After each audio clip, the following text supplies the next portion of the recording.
Christos and Inviat, with the blessing of His Eminence Metropolitan Theophan, which I ask his prayers for the peace of Lebanon and the region.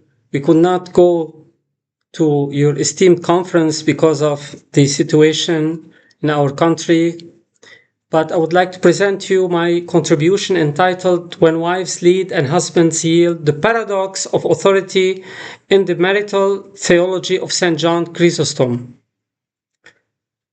Women's leadership within the household is often obscured by a deceptively simple claim. No one is forcing her, she chooses to submit.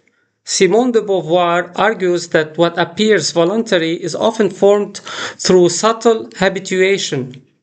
However, would such understanding of submission persist if genuine alternatives were equally viable? Christian theology offers a counterclaim. Submission is not merely social residue, but a freely embraced discipline grounded in love, humility, and mutual self-giving that sometimes reach the position of leadership. Within this tension, St. John Chrysostom articulates a vision of marriage that complicates any rigid opposition between leadership and submission. The issue, then, is not simply whether women lead, but how leadership operates within a framework that binds leadership to holiness and mutual transformation in Christ, which raises a question: what relational forms make such an equality between headship and submission viable in practice, and under what conditions can it endure?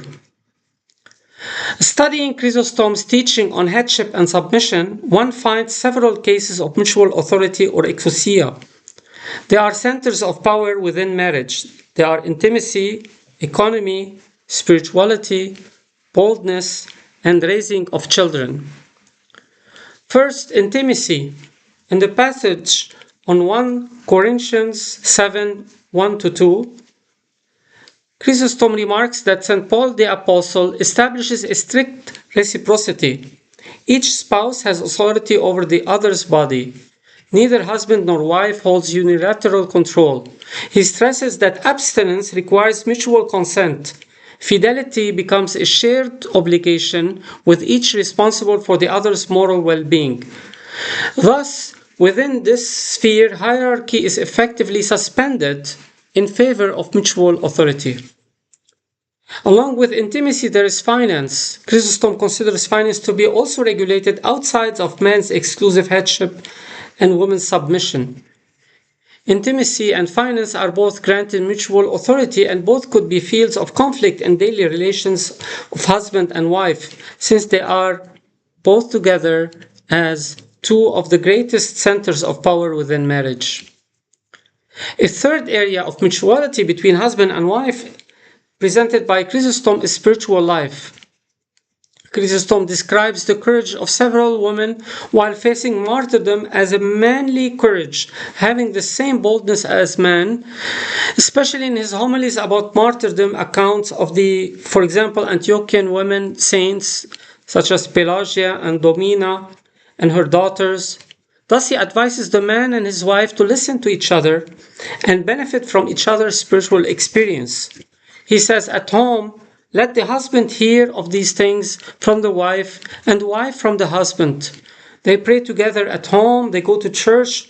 When they come back from church, let each ask the other the meaning of the readings and prayer. This quality time of togetherness of praying and eating together and speaking with each other is being missed in today's consumer society. However, it needs to be recovered as an essential characteristic of being a family. Chrysostom tells both the man and his wife to kneel together and pray together to the merciful Lord, asking for forgiveness. Praying together, he says, brings the presence of Christ. That's why he considers the house to be a church. Chrysostom points that the equation of headship and submission could be flipped. At times, the woman may take up the position of headship for the purpose of her husband's spiritual salvation. The spiritual influence a wife could have on her husband is primary. Thus, headship is a means towards the goal of marriage, which is the salvation of souls. The goal is not headship, subordination, or a kind of gender roles set in themselves, but it is for the good and benefit of both husband and wife towards holiness. One example is that Saint Nona, the mother of Saint Gregory the theologian, Saint Nona became the leader, as Saint Gregory the theologian explained. She became a leader and co-worker of his father, even though his father had a high civil rank and he surrendered his patriarchal privileges and all the administration of his properties to his wife, since he saw that she excelled and was a faithful steward. And she also eventually converted Saint Gregory the Elder to Christianity. So while a woman may be married, her focus is on Christ, who is the ultimate head of her life. The heavenly bridegroom, Christ, is the head of the entire family.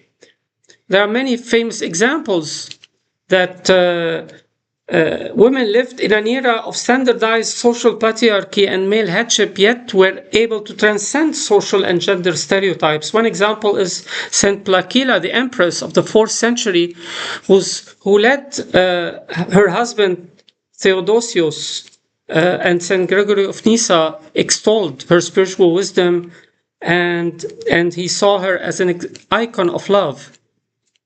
A fifth area spoken by Chrysostom, which is shared by both husband and wife, is the raising of children. The formation and education of children is an art, according to Chrysostom.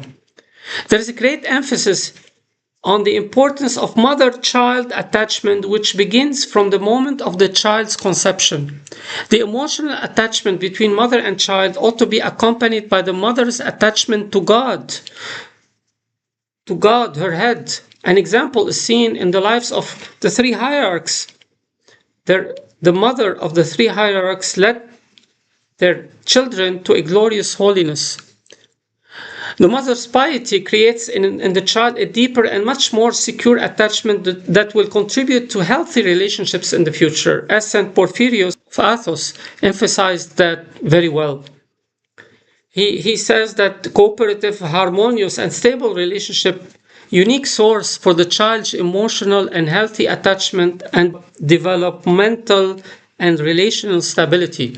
The adult relates many examples of troubled families and divorces that resulted from the early wounds carried by parents from their upbringing. In conclusion, Chrysostom asserts that hierarchy is not about human power and domination. It's about submission to Christ, to the divine head, to the divine power. And this is about kenotic love, humility, harmonious relationship of understanding, accepting the other, and a communion whose ultimate goal is unity in Christ, in whom all things are held together. Chrysostom sees this headship and submission not as an ontological issue, but as having a purpose of order which serves the unity of the one body and serves the journey of salvation for both husband and wife. It's a responsibility to be accounted for in the Last Judgment.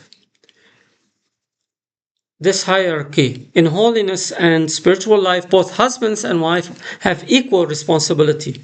God did not appoint external social status for men and women, but He made everything for their spiritual growth and the salvation of their souls. Authority in the ecclesial context is essentially the gift of love in freedom. The theological purpose of all this is the unity of husband and wife and their salvation in Christ, leading to freedom, reconciliation, and the healing of the disunity and alienation that have fallen. Marital relationships had fallen into because of sin. That's why I will conclude with these words of St. John Chrysostom, where he says from his homily on Colossians, "The wise counsel of God at the beginning divided the one in two opposites, and desiring to show that even after the division, they are still one human, one anthropos." He made marriage. Do you see the mystery of marriage? Thank you.